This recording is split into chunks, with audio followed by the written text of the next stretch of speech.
The NBA spent decades building one of the most carefully protected brands in sports, a league that marketed itself as pure competition, the world's greatest athletes, the world's biggest moments, the world's most skilled basketball players, and above all, a league fans could trust.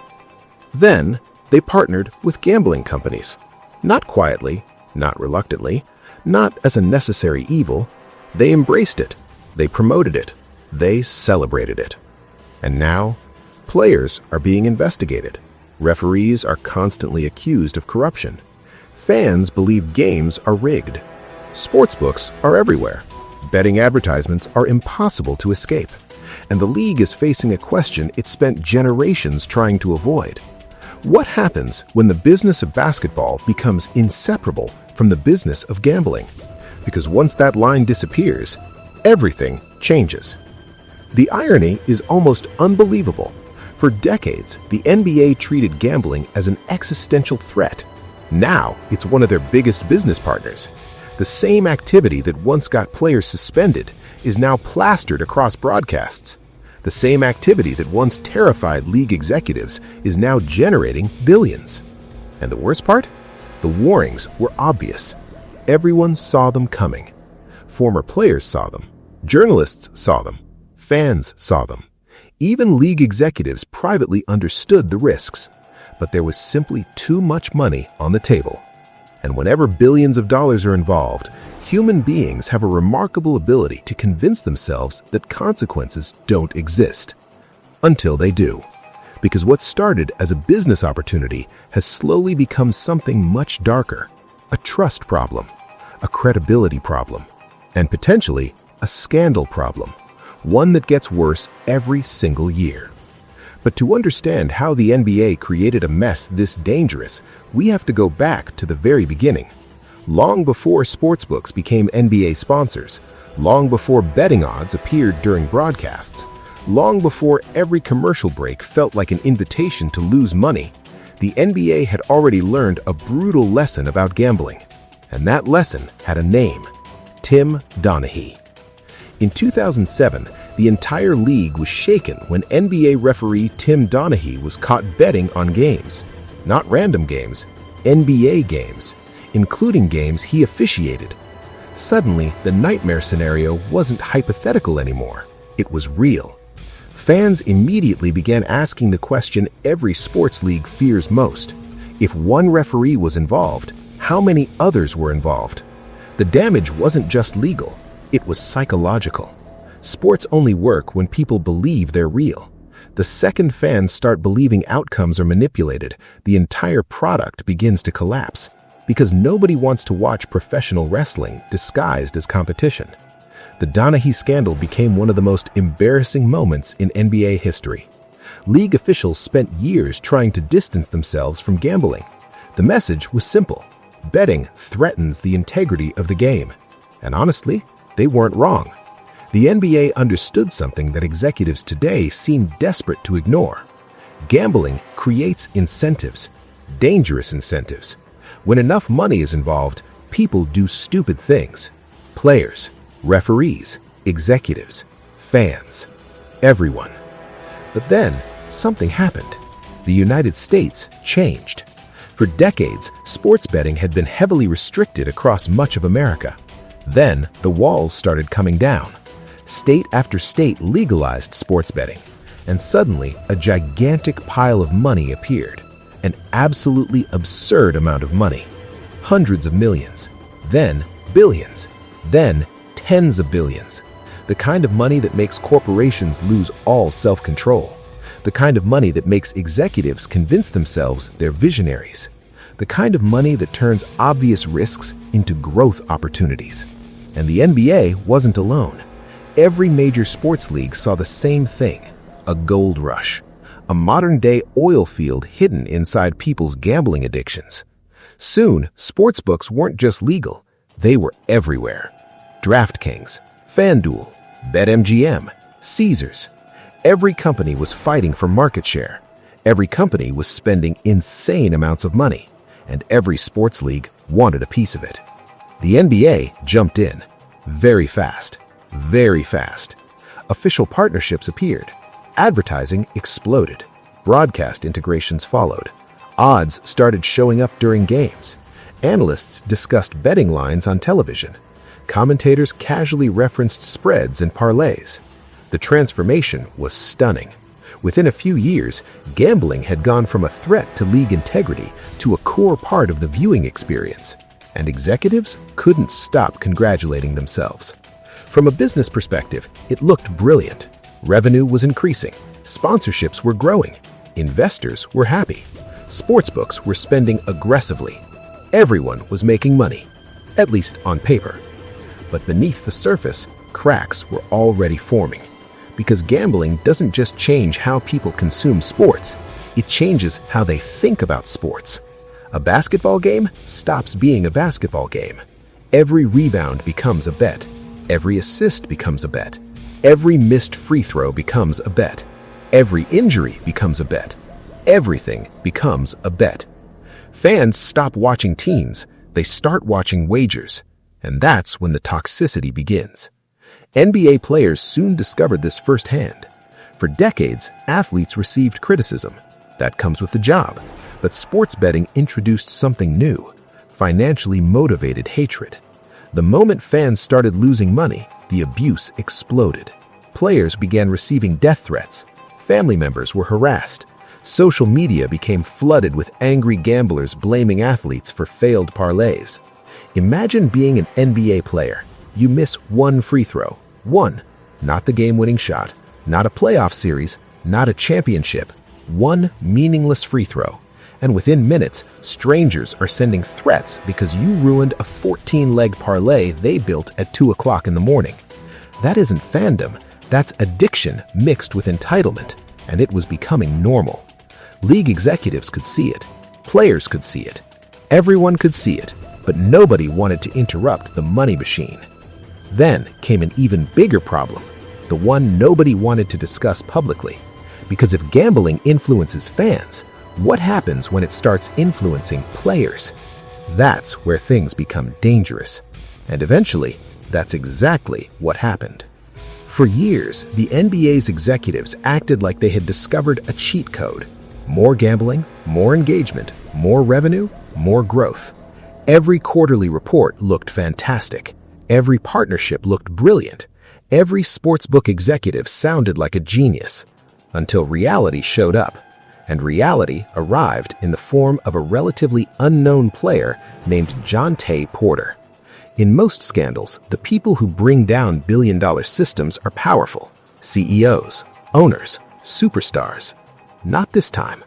Jontay Porter wasn't LeBron James. He wasn't Stephen Curry. He wasn't one of the faces of the league. He was a role player, a bench player, a guy most casual fans couldn't identify in a lineup, which somehow made the story even worse. Because if a fringe NBA player could allegedly manipulate betting markets, what exactly was stopping everyone else? In early 2024, sportsbooks started noticing something very strange. Very strange. The kind of strange that immediately sets off alarm bells. Massive amounts of money were suddenly being placed on obscure Jontay Porter prop bets. Not game outcomes, not team wins, individual statistics, tiny details, the kind of bets almost nobody cared about a few years ago. Things like rebounds, assists, points. The modern gambling industry had created an entirely new market, micro-betting.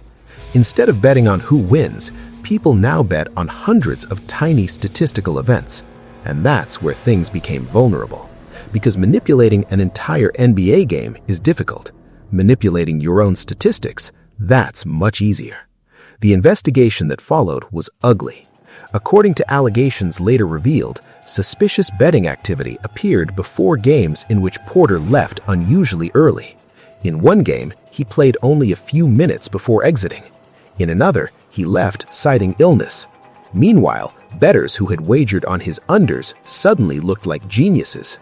Except they weren't geniuses. They appeared to know exactly what was going to happen. That's the problem with insider information. It leaves fingerprints. And sportsbooks noticed. The bets were so unusual that gambling operators themselves reported concerns. Think about how insane that is. The sportsbooks were the ones raising the alarm. The businesses making money from gambling suddenly were saying, "Hold on, something isn't right." The investigation quickly spiraled. Eventually, the NBA permanently banned Jontay Porter. Lifetime ban. Gone. Finished. Career over. And just like that, the nightmare scenario everyone warned about had become reality. Again. Not a referee this time. A player. An active player. Actively participating in the ecosystem the NBA had spent years helping create. The headlines were devastating. But the bigger problem wasn't Porter himself. The bigger problem was what Porter represented. Because scandals like this are rarely isolated incidents. They're symptoms. Symptoms of incentives. And the incentive structure had become terrifying. Think about it. Modern sportsbooks don't just offer bets on who wins. They offer bets on nearly everything. Will a player score 8 points? Will he grab 5 rebounds? Will he make 2 3-pointers? Will he play 20 minutes? Will he get a technical foul? The level of granularity is absurd. And every new betting market creates another potential vulnerability, another pressure point, another temptation, another opportunity. For years, gambling companies sold this as innovation. But innovation isn't always progress. Sometimes it's just risk disguised as technology. The NBA had spent years convincing itself that partnerships could somehow coexist with integrity concerns. The Porter scandal shattered that illusion, because suddenly everyone was asking the obvious question: if one player got caught, how many others haven't? The league insisted there was no evidence of widespread corruption, and to be fair, there wasn't, at least publicly. But trust doesn't operate on evidence alone. Trust operates on perception, and perceptions were changing, fast. Fans were already skeptical. Every controversial referee call became evidence of corruption. Every strange coaching decision became evidence of corruption. Every injury report became evidence of corruption. Every bizarre statistical performance became evidence of corruption. The gambling era had fundamentally changed how people interpreted basketball. Nobody trusted coincidence anymore. Everything became a conspiracy. And then another scandal arrived, this time involving Terry Rozier. Federal investigators reportedly began examining unusual betting activity connected to a game from 2023. Suddenly, another NBA player was linked to suspicious betting conversations again. The details remained disputed. The investigations continued. But the damage wasn't in the verdict. The damage was in the headlines. Because headlines create narratives. And the narrative was becoming impossible to ignore. Something felt wrong. The NBA could still point to television ratings. The NBA could still point to sponsorship revenue. The NBA could still point to growth. But growth doesn't solve credibility problems. In fact, sometimes it makes them worse. Because the more money enters a system, the stronger the incentives become. And nobody understands incentives better than gamblers, or criminals, or desperate people. The league opened a door, a very profitable door. Unfortunately, some doors are easier to open than they are to close. The most dangerous part of a credibility crisis isn't the scandal, it's what happens afterward. Because once people stop trusting you, every future mistake becomes evidence, every coincidence becomes proof, every controversy becomes a conspiracy. And that's exactly what happened to the NBA. The league didn't just inherit a gambling problem, it inherited a trust problem, a massive one. For decades, fans argued about referees. Bad calls are part of sports. Human error exists. Nobody expects perfection. But gambling changed the equation. Now every bad call had a $sign attached to it. And that's when things got ugly. Really ugly. A referee misses a foul. Twitter explodes. A superstar gets a favorable whistle. Instagram explodes. A questionable technical foul happens in the fourth quarter. Reddit explodes. Every controversial moment immediately gets filtered through the same question. Was that incompetence or something worse? The NBA found itself trapped because proving integrity is much harder than claiming integrity. And social media had become a factory for suspicion. Every game generated thousands of clips, thousands of screenshots, thousands of slow-motion replays, millions of amateur detectives, millions of angry gamblers, millions of people convinced they had uncovered corruption. Sometimes they were wrong, sometimes they were ridiculous, but that's not really the point. The point is they no longer trusted the product, and trust is the entire foundation of sports. Imagine a casino where customers think the roulette wheel is rigged. Imagine a stock market where investors think every company is lying. Imagine an election where voters think every result is fake. That's what happens when trust disappears. The system starts eating itself. The NBA kept trying to reassure everyone. The league emphasized monitoring systems, integrity programs, compliance departments, data analysis, security partnerships, fraud detection. And to be fair, many of those systems are real. Many of those systems work. But public perception doesn't care about compliance presentations. Public perception cares about what people feel. And people increasingly felt uncomfortable. Then came the gambling advertisements. Everywhere. Absolutely everywhere. At first, they seemed harmless. A few sponsorship logos, a few commercials, nothing unusual. Then the floodgates opened. Suddenly, gambling wasn't adjacent to sports. It was fused to sports. Pre-game shows discussed odds. Halftime shows discussed odds. Post-game shows discussed odds. Podcasts discussed odds. Broadcasters discussed odds. Everyone discussed odds. A basketball game became a 3-hour gambling commercial, occasionally interrupted by basketball. And many fans started noticing, especially older fans. They remembered a different NBA, an NBA that sold competition, not parlays, an NBA that promoted rivalries, not betting slips, an NBA that celebrated athletes, not sportsbooks. Critics began asking uncomfortable questions. Questions nobody inside league headquarters wanted to answer. If gambling is so dangerous that players can receive lifetime bans, why is it safe enough to advertise constantly? If insider information is such a threat, why are betting markets expanding every year? If integrity matters most, why does every broadcast feel like a sportsbook partnership announcement? The contradictions became impossible to ignore. And then came the players, because players weren't just dealing with criticism anymore. They were dealing with gamblers, and gamblers can be vicious. Professional athletes began publicly discussing the abuse, threats, harassment, messages targeting families, messages targeting children, messages targeting spouses, all because someone lost money. Think about how insane modern sports culture has become. A complete stranger places a reckless 7-leg parlay. The bet fails, and somehow the player is blamed. Not the gambler, not the sportsbook, not the person who made the decision, the athlete, the person who never asked to be part of the bet in the first place.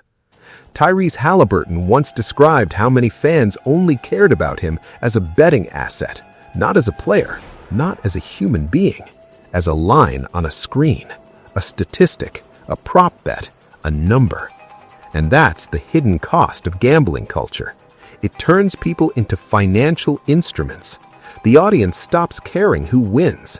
The audience starts caring whether a player gets one more rebound, one more assist, one more point. The game itself becomes secondary. And as gambling exploded, another bizarre phenomenon emerged.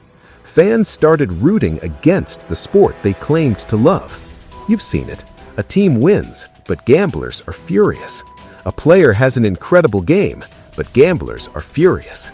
A rookie breaks out, but gamblers are furious because the bet lost. And when losing money becomes more important than enjoying basketball, something has gone horribly wrong. Yet the machine kept growing because money has a way of silencing concerns.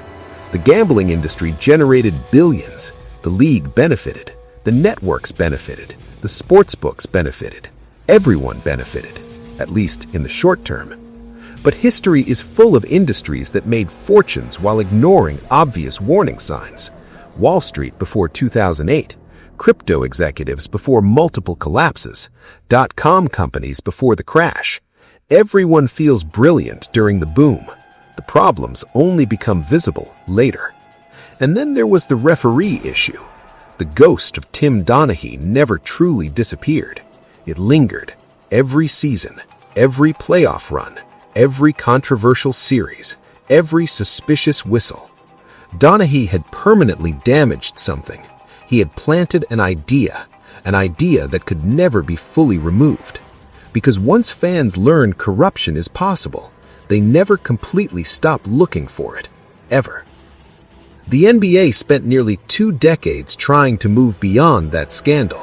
Then it willingly embraced an industry that constantly reminds fans to think about money, to think about incentives, to think about outcomes, to think about betting, to think about gambling. In other words, to think about the exact things that make people suspicious. The NBA wasn't just fighting corruption anymore, it was fighting perception.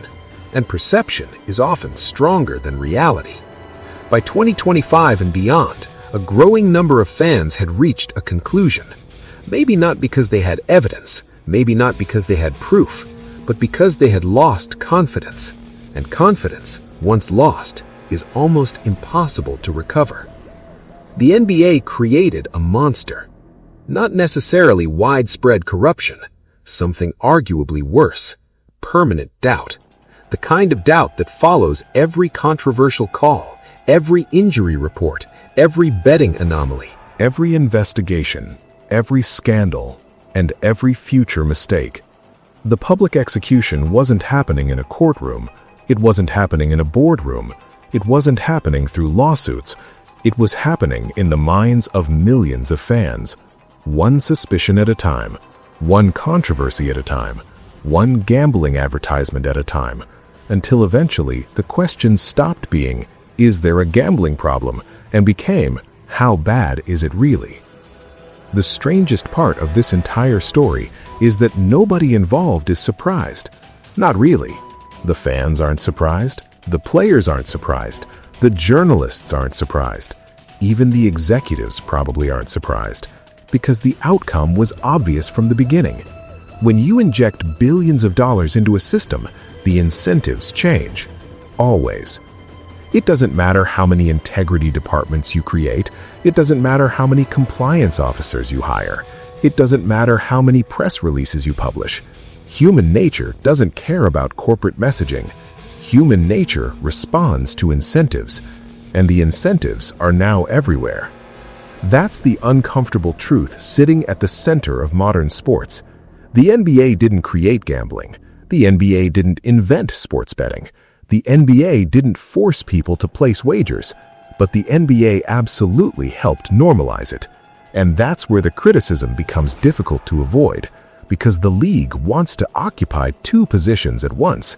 Position number 1, gambling is dangerous enough that players can receive lifetime bans. Position number 2, gambling is safe enough to aggressively promote during broadcasts. Those 2 positions cannot comfortably coexist forever. Eventually, people notice. Eventually, people ask questions. Eventually, contradictions become impossible to hide. And that's exactly what's happening now. The league finds itself in a bizarre situation. The more successful gambling becomes, the greater the threat to trust. The more betting markets expand, the greater the opportunities for manipulation. The more money enters the ecosystem, the greater the incentives become. It's a vicious cycle. And here's the really cynical part. The NBA probably can't stop, even if it wanted to, because modern corporations almost never walk away from revenue, especially revenue this large. Once shareholders become accustomed to growth, growth becomes mandatory. Once investors price gambling partnerships into future earnings, those partnerships become permanent. Once entire business models depend on new revenue streams, reversing course becomes nearly impossible. The machine develops its own momentum, and momentum is difficult to kill. Think about the position Adam Silver inherited. On one hand, he oversees one of the most successful sports leagues on earth. On the other hand, he's managing a product whose credibility is its most valuable asset. That's the balancing act. Revenue versus trust, profit versus integrity, growth versus perception. The problem is that these goals don't always align. Sometimes they collide head-on. And when they do, executives usually choose revenue. History shows this over and over again, not because executives are uniquely evil, not because they're cartoon villains, because corporations are designed to pursue growth. That's what they do. That's what they've always done. The NBA isn't special. It's simply following the same path countless industries followed before it. The difference is that sports operate on belief. A phone company can survive distrust. A fast food chain can survive distrust. A clothing brand can survive distrust. Sports cannot. Sports need faith. Fans must believe the contest matters. Fans must believe the outcome is authentic. Fans must believe what they're watching is real. The second that belief starts cracking, the entire business becomes vulnerable. And that's why the gambling issue feels so different, because it strikes directly at the heart of the product itself. Not the jerseys, not the sponsorships, not the arenas, the product, competition, trust, authenticity. Those are the things at stake. And that's why the Jontay Porter scandal terrified league executives, not because of who he was, but because of what he represented. A glimpse into a future nobody wants to see. A future where gambling controversies become routine. A future where investigations become common. A future where every strange performance generates suspicion. A future where fans stop arguing about basketball and start arguing about betting markets. The NBA insists that future isn't coming. Maybe they're right. Hopefully they're right. For the sake of the sport, let's hope they're right. But hope isn't a strategy. And history has a nasty habit of punishing organizations that confuse the two. Because every major scandal starts the same way, with people convincing themselves they remain in control, until they're not. The banking industry thought it was in control. Then came 2008. Crypto executives thought they were in control. Then billions evaporated. Countless corporations believed they had mastered risk, right before risk destroyed them. The NBA isn't facing that level of disaster. Not today, maybe not ever, but it is facing a credibility challenge that gets harder every year. And credibility problems are unique. They grow slowly, quietly, almost invisibly, until suddenly everyone notices at once. Then there's no easy fix. No emergency meeting, no public relations campaign, no sponsorship announcement, no commissioner statement. Trust takes decades to build and minutes to destroy. Which brings us to the most uncomfortable conclusion of all. The NBA's gambling problem may not be about corruption. It may not be about fixed games. It may not even be about players. The real problem is doubt. Because doubt spreads. Doubt compounds. Doubt infects everything. And once enough people start asking whether the game can be trusted, the league has already lost something incredibly valuable, something money can't easily replace: confidence. That's the irony of the entire story. The NBA partnered with gambling companies to create more engagement, more excitement, more investment, more revenue. And it worked spectacularly for a while. But in the process, it may have introduced the one thing professional sports can never fully afford: uncertainty about whether the game itself is clean. And if that uncertainty keeps growing, the league won't be fighting a gambling scandal. It'll be fighting a credibility crisis. And credibility crises don't care how much money you make. They only care how much trust you have left. The NBA is betting that trust will survive. For its sake, it better be right. Because if it isn't, the biggest gamble in basketball history won't have been placed by a fan. It will have been placed by the league itself.